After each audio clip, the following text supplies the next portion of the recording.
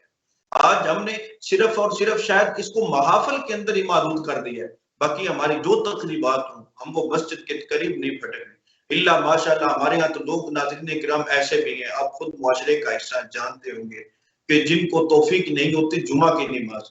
ایسے افراد بھی ہیں جن کو توفیق نہیں ہوتی سال میں ایک دفعہ عید کی نماز پڑھنے کی. پھر اندازہ لگائیے کیا ہمارا اسلام کے ساتھ کوئی تعلق ہے؟ کیا مسجد صرف اس لیے یہ ہے کہ وہاں سے چند لوگ جائیں اور اپنی نماز پڑھیں واپس آ جائیں؟ نہیں ناظرین کرام, مسجد جو ہے یہ مسلمانوں کا مرکز ہے. جہاں سے اخوت کی جو ہے وہ خوشبو آنی چاہیے, یہاں سے لوگوں کے معاملات حل ہونے چاہیے, یہاں اصلاح کی کوشش ہونی چاہیے, جہاں سے مسجد سے لوگوں کو علم و آگہی اور شعور کی کیفیت جو ہے وہ میسر آنی چاہیے. لیکن بدقسمتی ہماری, ہم نے اس کی طرف توجہ نہ دی, اور ہماری حکومت بھی بہت اس حوالے سے نااہل ہے. اقلیتی جو عبادت گاہیں ہیں ان کو تو فنڈ فراہم کیے جا رہے ہیں, سکھوں کی عبادت گاہوں کو نوازا جا رہا ہے, کرسچن کے جو ہے ان کی عبادت گاہیں وہاں گورنمنٹ فنڈ جو ہے فراہم کرتی ہے. لیکن افسوس یہ ہے کہ مسلمانوں کے ملک میں رہتے ہوئے یہاں اللہ کے گھر کے لیے حکومت کے پاس بھی کوئی فنڈ نہیں, کوئی لائبریری قائم کرنے کے لیے حکومت کے پاس 1 روپیہ بھی نہیں. ائمہ کرام کو تنخواہ دینے کے لیے جو بیچارے مسجد کی خدمت کرتے ہیں, دن رات 24 گھنٹے لوگوں کو نماز پڑھاتے ہیں, اللہ اللہ اس کے رسول کا نام بلند کرتے ہیں, حکومت کے پاس چند ہزار روپے ان کو دینے کے لیے نہیں ہے. افسوس کا مقام ہے. ہماری حکومت غیروں کو تو نوازتی ہے. اس کے بارے میں یہ بھی عرض کرنا چاہوں گا کہ ہمارا کتنا لگاؤ ہے مسجد کے ساتھ, اسلامی اقدار کے ساتھ, خصوصیت کے ساتھ ہماری حکومت کا, کہ تقریباً چند ماہ پہلے مسجد وزیر اعلیٰ خان وہاں شوٹنگ ہوتی ہے اور وہاں جناب والا دھمالیں ڈالی جاتی ہیں, اور ایک ہمارے وفاقی وزیر ہیں ان کی نمائندگی کرتے ہیں. جب بات کی جاتی ہے تو وہ سیخ پا ہو جاتے ہیں کہ یہ کیا ہو گیا, کہاں سے مسجد کا تقدس پامال ہے. لیکن جب بات سکھوں کے گردوارے کی ہے, اب کل کی ہی بات ہے, وہاں سے کسی نے ایک ماڈلنگ کا شوشہ چھوڑا تو وہاں فوراً وہی وفاقی وزیروں کی زبان جو ہے وہ بول پڑی کہ یہ مذہبی عبادت گاہ ہے. نہ جانے یار کیسے لوگ ہم پہ مسلط ہیں, کیسے حکمران مسلط ہیں. مسجد جو ہے وہ ہماری عبادت گاہ نہیں ہے, مسجد کو کوئی اہمیت نہیں ہے, سکھوں کے گردواروں کو اہمیت دی جا رہی ہے. ناظرین کرام یہ ہماری حکومت ہے. خیر حکومت سے گیلا شکوہ وہ تو ہے, وہ تو رہے گا جب تک یہ اسلام کے مکمل نظام کو نہیں اپناتے. حسن رضوی صاحب آخری سوال آپ سے عرض کرنے دیتے ہیں, اس کے بعد ناظرین کرام اذان کی مشق ہوگی, کہ ہم پاکستان پبلک انٹرسٹ نے بھی ایک سٹیپ اٹھایا ہے کہ مؤذنین کی اصلاح کے حوالہ سے, وہ آپ کا علم ہی ہے, اس میں پاکستان پبلک انٹرسٹ کا یہ اقدام یہ کیسا ہے, اور مزید علماء کرام اس میں کیا اپنا کردار ادا کر سکتے ہیں؟ جی علامہ راشد حسین تارڑ صاحب, قرآن مقدس میں اللہ رب العزت ارشاد فرماتا ہے وَتَعَاوَنُوا عَلَى الْبِرِّ وَالتَّقْوَى وَلَا تَعَاوَنُوا عَلَى الْإِثْمِ وَالْعُدْوَانِ. نیکی اور بھلائی کے کاموں میں, تقوی کے کاموں میں ایک دوسرے کے ساتھ تعاون کرو, اور برائی اور گناہ کے کاموں میں تعاون نہ کرو. تو یہ اسی آیت کا مصداق بنتے ہوئے پاکستان پبلک انٹرسٹ نے یہ جو انیشیٹو لیا ہے, یہ جو آغاز کیا ہے, اس حسین اقدام کی ہم تعریف بھی کرتے ہیں, اس کو سراہتے بھی ہیں. اور دیکھیں آج کل ہمارے دور میں اگر ہم کسی کو کچھ دینا چاہیں نا, تو ہماری کوشش ہوتی ہے ہم ایسی چیز دیں جس کے ساتھ ہماری نمائش ہو. آج ہم کوئی گفٹ دیتے ہیں تو ہماری کوشش ہوتی ہے اس کی نمائش ہو, اور لوگ کہیں کہ یہ اتنا مہنگا اور اتنا اچھا گفٹ آپ نے دیا ہے, اتنا اچھا گفٹ آپ نے فلاں کو دیا ہے, اتنا اچھا تحفہ آپ نے فلاں کو دیا ہے. تو یہ کتنا اچھا تحفہ آپ دے رہے ہیں, کتنا پیارا تحفہ آپ دے رہے ہیں امت مسلمہ کو. میں سمجھتا ہوں کائنات میں اس کی مثال نہیں ملتی. موجودہ دور میں تو بالکل اس کی مثال جو ہے وہ ملنا ناممکن ہے. آپ نے یہ جو سٹیپ لیا ہے, میں آپ نے جب مجھے وہ پورا ایجنڈا پروگرام کا سینڈ کیا نا, تو اس میں آپ نے یہ سوال بھی لکھا ہوا تھا, تو میں سوچ رہا تھا کہ میں پیچھے اپنی ماضی کے جھروکوں میں جب گیا تو مجھے ایسی کوئی مثال نہیں ملی کہ جس میں اتنا خوبصورت تحفہ امت مسلمہ کو دیا گیا ہو۔ دیکھیں امت مسلمہ کے لیے یونیورسٹی کا قیام اچھا عمل ہے، لیکن یونیورسٹیاں ہر جگہ پہ موجود ہیں۔ امت مسلمہ کے لیے مسجد بنانا، ہر جگہ پہ مسجدیں موجود ہیں۔ امت مسلمہ کے لیے جو ہے وہ کوئی ادارہ قائم کرنا، کوئی مدرسہ بنانا، کوئی اسکول بنانا، کوئی کالج بنانا کہ یہاں حضور کی امت کے جو طلباء ہیں، جو بچے ہیں، وہ تعلیم حاصل کریں گے، تو یہ بڑے اجر کی بات ہے، اس میں کوئی شک نہیں ہے۔ لیکن چونکہ یہ ایک معمول کا کام ہے، آئے روز ادارے بن رہے ہیں، لیکن ایک ایسا قدم اٹھانا کہ جس کی طرف ہماری توجہ نہیں ہے، جس کی طرف ہماری ینگ جنریشن کی توجہ نہیں ہے، جس کی طرف ہمارے ملا کی توجہ نہیں ہے۔ میں بڑے افسوس کی بات یہ ہے کہ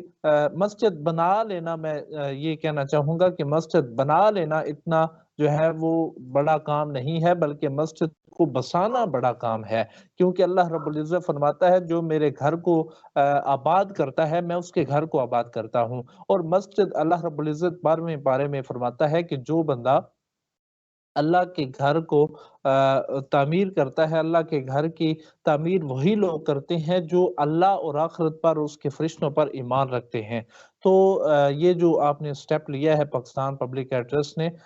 ہم دل کی گہرائیوں سے اس کا خیر مقدم کرتے ہیں۔ اور آپ نے میں تو یوں سمجھوں گا اور یوں کہوں گا کہ آپ کے دل میں یہ اللہ کے پیارے محبوب نے یہ بات ڈالی ہے، کیونکہ دیکھیں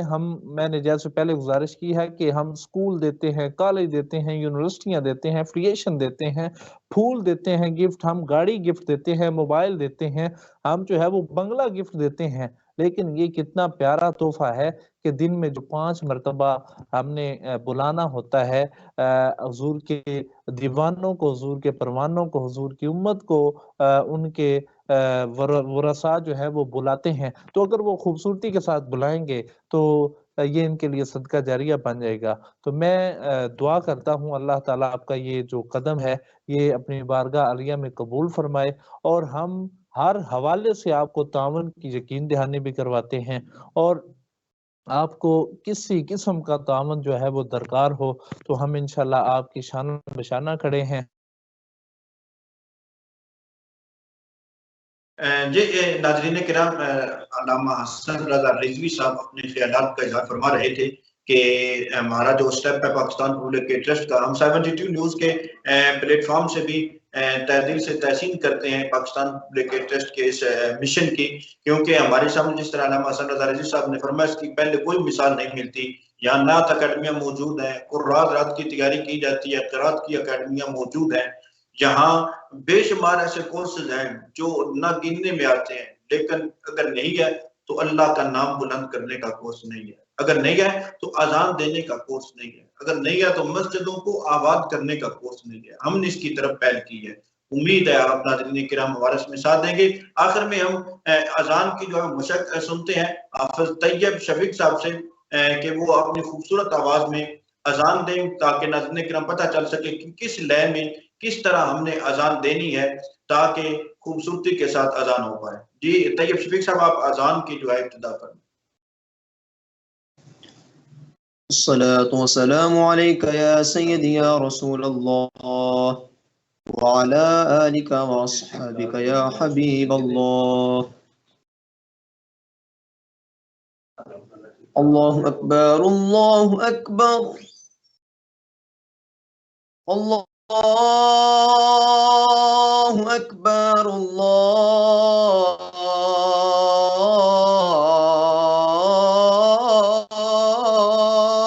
أكبر.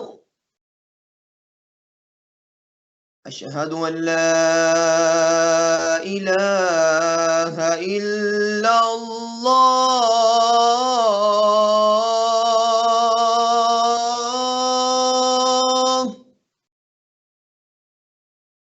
أشهد أن لا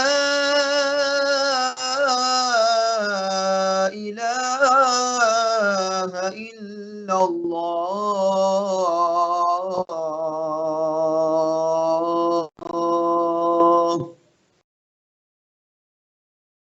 أشهد أن محمدا رسول الله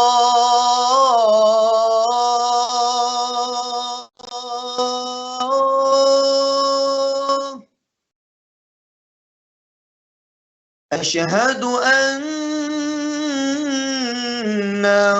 محمدا رسول الله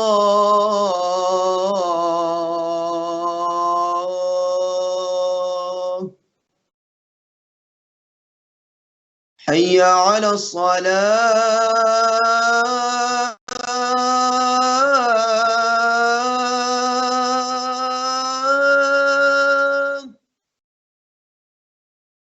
حي على الصلاة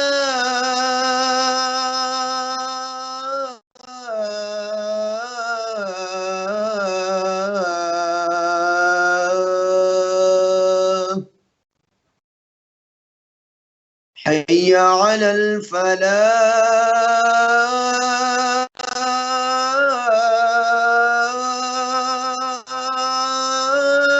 الفلاح حي على الفلاح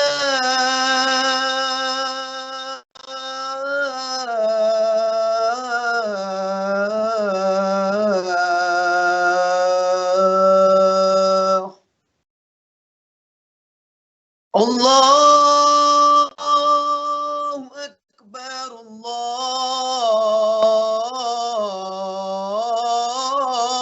الله أكبر لا إله إلا الله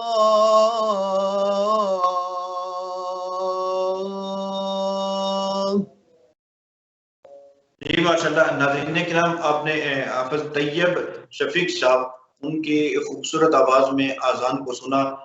صاحب اللہ تعالیٰ آپ کی آواز میں مزید برکتیں عطا فرمائے۔ آپ کا وقت دینے کا بہت شکریہ۔ ناظرین کرام، آپ نے آذان کو سنا، یقیناً کچھ نہ کچھ آپ کو سیکھنے کو ملا ہوگا۔ کوشش کیجیے اپنے حصے کی شمع جلاتے ہوئے اپنے محلے میں، اپنے گاؤں میں مؤذنین کی اصلاح کی کوشش کیجیے، اچھے سے اچھے مؤذن دینے کی کوشش کیجیے۔ اچھے مؤذن مسجد میں ہوں گے، مسجد میں اللہ کا نام خوبصورتی کے ساتھ بلند کریں گے، یقیناً لوگوں کے دل پہ وہ آواز اثر کرے، لوگ اللہ کی راہ میں کھینچے چلے آئیں گے اور اللہ کے حضور سر بسجود ہوں گے۔ پھر جب وہ اللہ کی راہ میں سجدہ کریں گے، اللہ کے حضور گڑ گڑا کے دعائیں مانگیں گے، پھر کہیں نہ کہیں تمہیں بھی اس کا اجر و ثواب ضرور ملے گا جو تم نے نمازیوں کی تعداد کو بڑھانے کے لیے اپنی کوشش کی، اپنی تر و تاز کی۔ ضرورت اس امر کی ہے کہ مسجدوں کو آباد کریں، مسجدوں کو ویران نہ کریں۔ اتنا ہمارا اسلامی معاشرے کے اندر رہتے ہوئے مسجدیں ویران ہوئیں، مسجدیں اجڑ جائیں، تو پھر ناظرین کرام دل پہ کیا گزرتی ہے؟ کیا پھر میں یہی سوال عرض کروں گا کہ ہم حقیقی معنوں میں مسلمان ہیں؟ کیا ہم حقیقی معنوں میں اسلام کو ماننے والے ہیں؟ اگر ہاں کا جواب ہے تو آئیے اپنی مساجد کو آباد کیجیے، اللہ کے نام کی مالا جپیں۔ یہ مسجد جو ہے، اس کو یہ مسجد جو ہے یہ صرف محض سجدوں کی جگہ نہیں ہے، محض عبادت کی جگہ نہیں ہے، مسلمانوں کے معاشرے میں پنپتے مسائل کو حل کرنے کی جگہ ہے۔ یہاں مسجد میں رہتے ہوئے ہمیں اپنی معاملات زندگی کو خوش اسلوبی کے ساتھ طے کرنے ہیں۔ یہیں سے ہمارے جینے کا زندگی کا مقصد اور مشن یہیں سے شروع ہونا چاہیے اور یہیں پہ ختم ہونا چاہیے۔ ایک مسلمان کی ابتدا اور انتہا، اس کی مرکز مسجد ہونی چاہیے، زندگی کے معاملات مسجد کے اندر طے کرنے چاہیے۔ اللہ رب العزت کی بارگاہ میں دعا ہے خالق کے کائنات ہماری اس کاغذ کو آپ کی اللہ تعالیٰ اپنی بارگاہ میں قبول فرمائے، اور آپ حضرات کو اللہ تعالیٰ توفیق بخشے کہ اپنے علاقے میں، اپنے گاؤں میں، اپنی مسجد میں اچھے مؤذن تیار کرنے کی خود بھی کوشش کریں، اور جو ایسے کوشش کر رہے ہیں ان کے ممید و معاون بنیں۔ ناظرین کرام، کل ایک نئے پروگرام کے ساتھ، ایک نئے موضوع کے ساتھ کل انشاءاللہ تعالیٰ شام 6 بجے پھر آپ سے ملاقات ہوگی۔ تب تک کے لیے اللہ نگہبان۔